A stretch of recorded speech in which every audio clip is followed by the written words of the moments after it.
Merci beaucoup. Bonjour à tous. Alors, mon exposé comportera deux parties. La première sera au sujet de la psychanalyse et la psychiatrie, un dialogue de sourds concernant le diagnostic. Et la deuxième partie, c'est le diagnostic médical et psychanalytique de l'anorexie. Donc, comme le disait tout à l'heure Monsieur Legouille, diagnostic vient du grec diagnostikos, qui veut dire discerner. Dans le domaine de la santé, cela revient à identifier et catégoriser les maladies.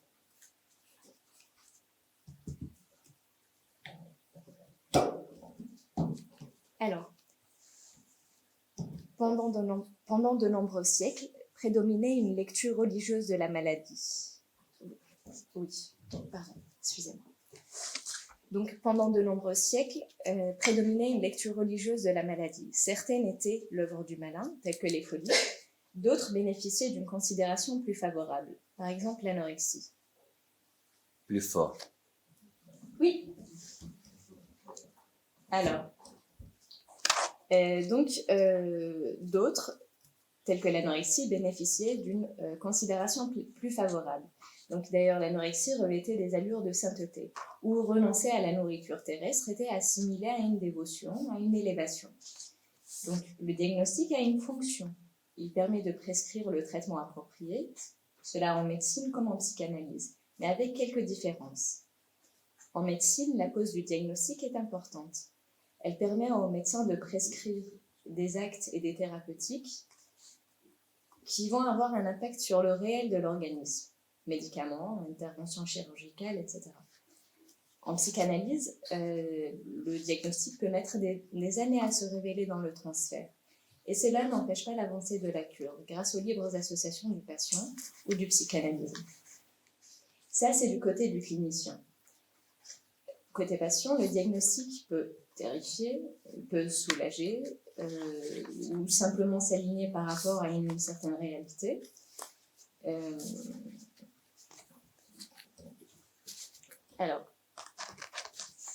Donc en fait, il peut soulager ou simplement s'aligner à une certaine réalité de souffrance et la reconnaître. À trop la reconnaître, il peut aussi enfermer. Sur les réseaux sociaux ou dans la vraie vie, avec la multiplication de diagnostics et d'autodiagnostics en tout genre, HPI, HPE, TDA, TDAH, etc., il n'est pas rare d'entendre des phrases telles que « j'ai enfin pu mettre un mot sur ce que j'ai ». Un mot, ce n'est pas suffisant. Un mot en psychanalyse, ce n'est pas assez pour dire sa souffrance, sa haine, sa colère et d'en sortir. La part de subjectivité de celui qui établit le diagnostic a souvent fait débat. Cette question se pose d'autant plus lorsqu'il est question, dans les souffrances de l'âme, de mots invisibles à l'œil, impalpables. La psychiatrie, en voulant limiter cette subjectivité, a proposé le DSM, Manuel diagnostique et statistique des troubles mentaux. La première version du DSM, datant de 1952, contenait 60 diagnostics. La seconde version, quelques années plus tard, contenait 145 diagnostics. La troisième, 292. La quatrième et la cinquième, 410 diagnostics. Donc, le DSM-3, athéorique, en fait, à partir du DSM-3, qui se veut athéorique, donc il y a eu la suppression du référentiel théorique et également de la notion de structure, névrose, psychose et perversion, a vu à partir de là une envolée du nombre de maladies et de troubles. Est-ce que c'est justifié cliniquement ? En fait, c'est une question de point de vue. La psychiatrie a une lecture biologique et consciente de la maladie mentale. C'est au niveau de la chimie du cerveau que peut donc résider la solution. La psychologie interprète les troubles et comportements au niveau conscient. La psychanalyse, elle, fait l'hypothèse de l'inconscient et du psychisme. Ce qui n'aide finalement pas à parler la même langue lorsque le sujet d'étude semble quand même être le même, qui est la santé psychique, mentale de l'être. Alors, récemment, j'ai regardé une vidéo d'une jeune femme qui témoignait de sa bataille avec l'anorexie. Elle pesait 33 kg pour 1,68 m. Donc le diagnostic finalement a laissé peu de doutes. Voilà. Elle dit cette maladie n'a rien à voir avec la nourriture. J'ai l'impression qu'on, c'est-à-dire le personnel médical, m'a juste fait remanger, fait regrossir, mais effectivement pas du tout soigné la tête. À ce moment-là, j'ai rechuté, encore une fois. En l'espace de 2 ou 3 mois, j'ai tout perdu, ce que j'avais pris en hospitalisation. 15 kilos. Donc elle a perdu 15 kilos qu'elle avait pris en 2-3 mois. Donc cette dame indique qu'un traitement purement médical n'a pas suffi. En effet, avant de porter atteinte à son organisme, l'anorexique cible son corps à cause de l'image qu'elle en a. Elle se voit trop grosse. Cette vidéo met en valeur l'importance d'une alliance thérapeutique entre médecins et psychistes. C'est ce que M. De Amorim a nommé la clinique du partenariat, où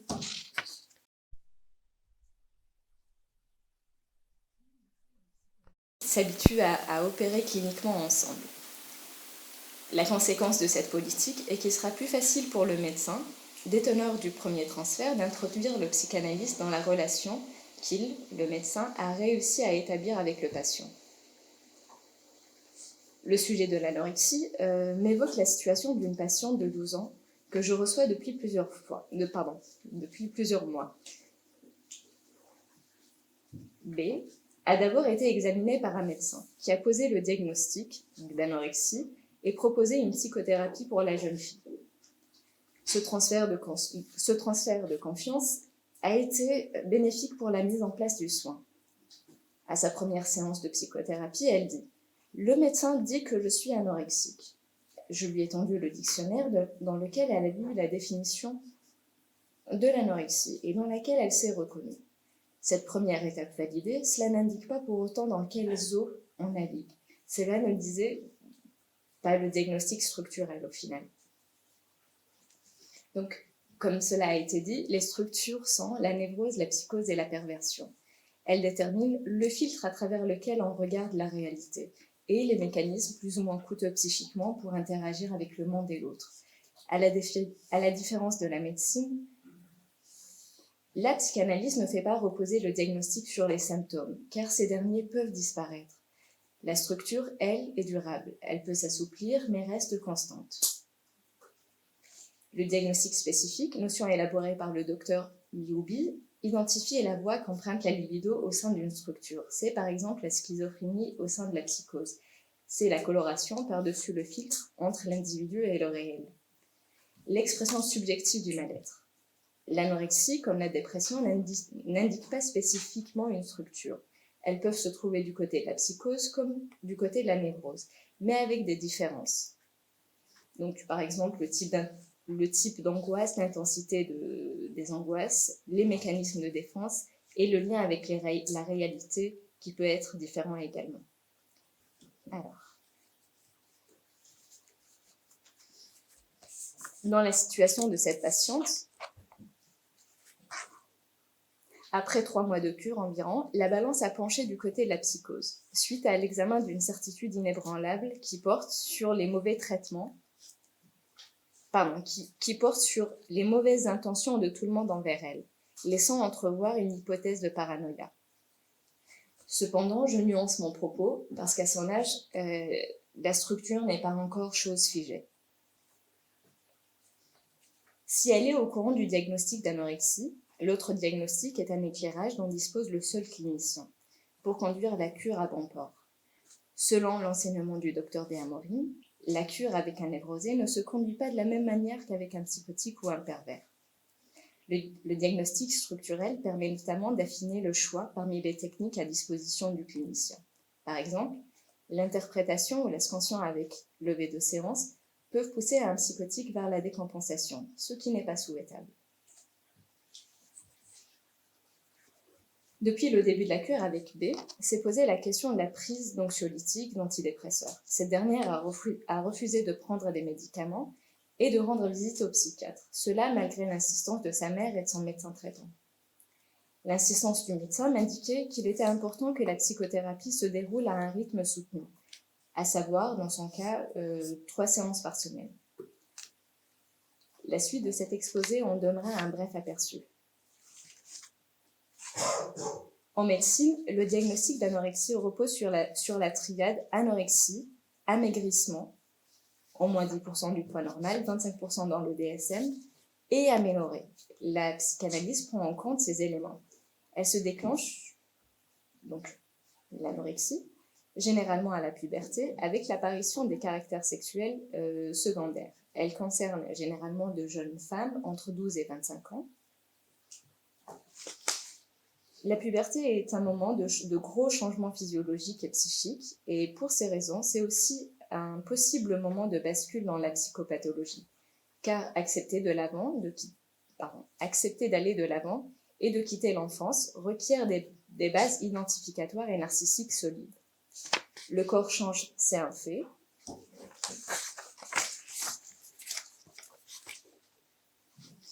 Et l'adolescent se retrouve dépossédé des repères acquis pendant l'enfance et la période de latence.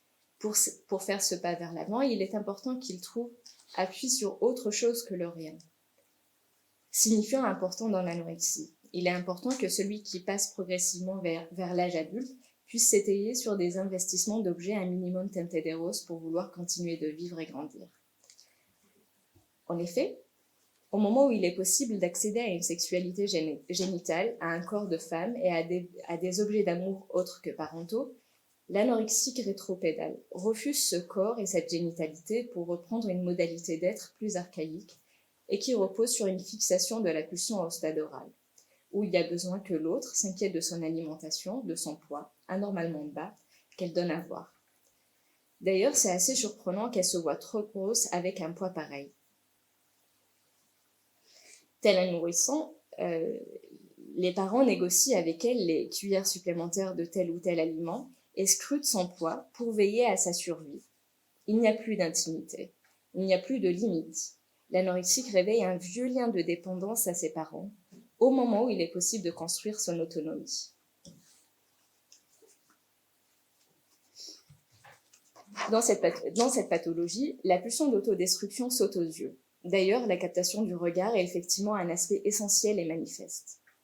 C'est difficile de ne pas voir à quel point le corps peut être malmené, très amaigri, affamé et mutilé. Il devient le théâtre d'un spectacle muet, où donner à voir est le dernier recours pour passer le message qui n'a pas été entendu. Elle n'est pas seule actrice de ce drame. Elle est juste celle qui en souffre le plus. Au début de la psychothérapie de B, il est question d'établir un contrat clair, permettant le bon déroulement du soin. D'une part, cela passe par le fait d'impliquer les parents dans le soin de la jeune fille, les inviter à commencer chacun une psychothérapie. L'adressage du médecin vers la psychothérapeute est important, mais insuffisant dans ce cas. En plus de la venue de la jeune fille, ouvrir la voie aux parents pour assumer leurs responsabilités dans cette situation est primordial. Le diagnostic est un repère. Certaines pathologies telles que l'anorexie ou l'autisme requièrent une forte implication de la part des parents pour donner une chance à l'enfant ou à l'adolescent de s'en sortir. Rapidement, lorsque la psychothérapie de la fille a exacerbé les conflits familiaux et que mon invitation aux parents a été restée lettre morte, engendrant ainsi des situations critiques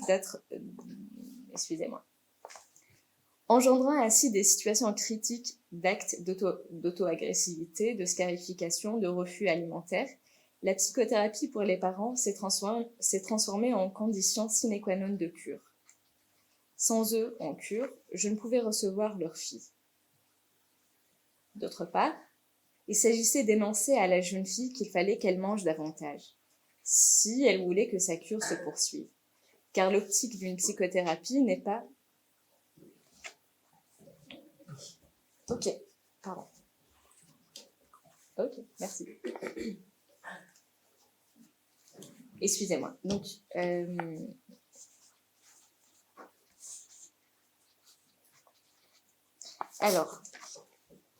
car l'optique d'une psychothérapie n'est pas de l'accompagner dans son autodestruction, mais plutôt vers la vie. Lorsqu'il y avait des refus alimentaires et des pertes de poids, je lui demandais quelle était son intention. Si c'était de se détruire, lui rappeler des termes du contrat, qu'elle ne venait pas pour avoir un témoin de son anéantissement. Ce contrat a permis de barrer quelques voies de jouissance. Le diagnostic permet de penser et de déployer une stratégie thérapeutique. L'implication des parents a apaisé une certaine dose de haine, voilée notamment par l'inquiétude, et cela a conduit à des actions concrètes pour protéger cette adolescente, comme respecter son intimité. Du côté de la jeune fille, parler de sa haine au lieu de l'agir, choisir entre la vie ou la mort, l'impliquer en tant qu'être dans sa cure, un être à part entière, ni trop jeune malgré son âge, ni petit objet des parents, cela a réveillé un désir de vie et entraîné une baisse progressive des conduites auto-agressives et une reprise de poids. L'anorexie n'est pas une privation ou refus alimentaire. Pas seulement. L'approche psychiatrique athéorique avec un diagnostic descriptif ne permet pas d'appréhender la complexité de la pathologie, mais surtout pas celle de l'être, ni le lien entre ce dernier et sa pathologie.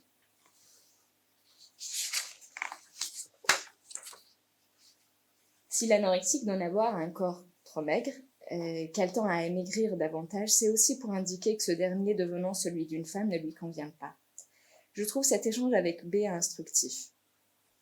Elle commence à associer le fait de ne pas arriver à manger à un problème de confiance en soi. Elle dit « J'avais du mal avec mon apparence. » Je lui demande « Quelle partie de votre apparence ?»« J'avais du mal par rapport au fait de ressembler de plus en plus à une femme. » Un silence.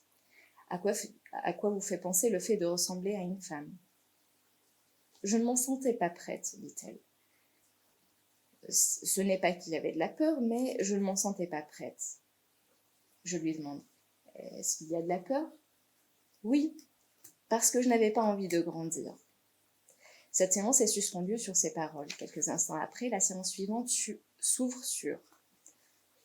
Quand je disais tout à l'heure la peur, c'est la peur que ça change trop vite. Ça, mon corps de femme, les formes, les hanches, le ventre.